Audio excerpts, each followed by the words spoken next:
আজি এই মুহূৰ্তত মই অত্যন্ত দুখেৰে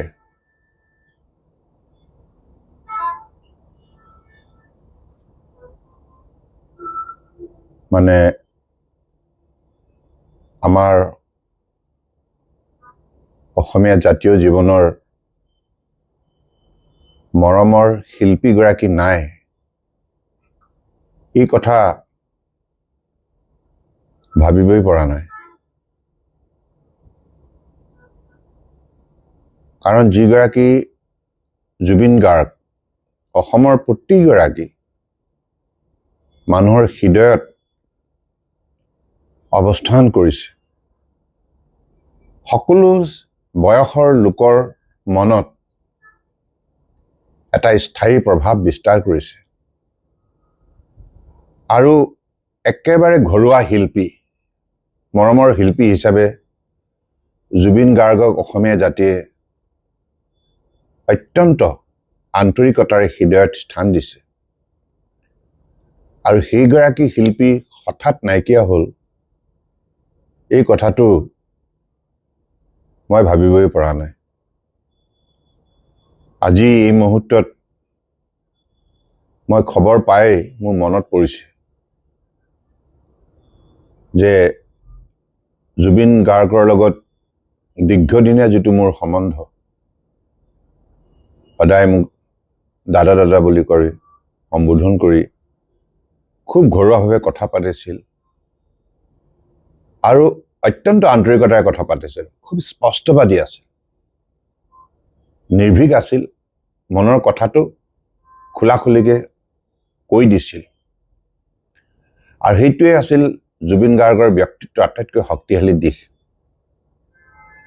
তেওঁ জাতিটোক অত্যন্ত ভাল পাইছিল আৰু জাতিটোৰ বাবে গীত ৰচনা কৰিছিল, গীত গাই গৈছিল।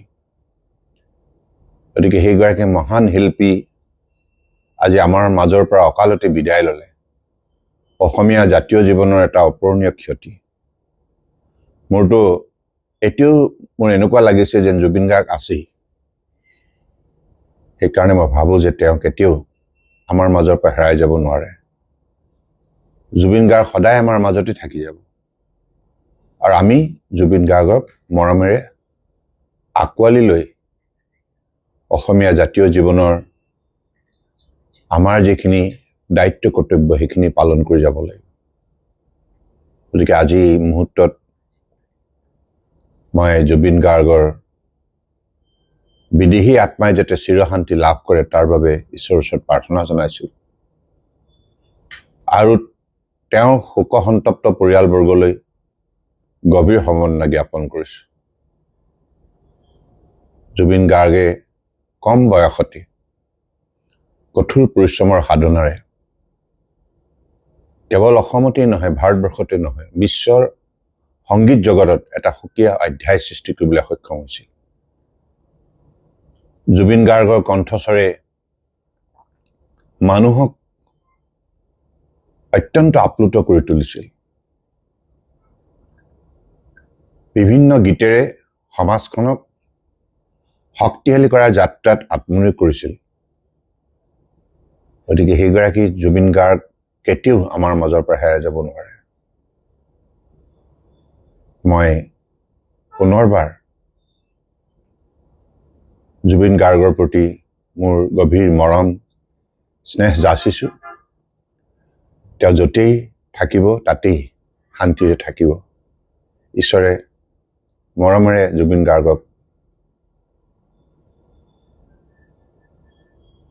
কোলাত স্থান দিব।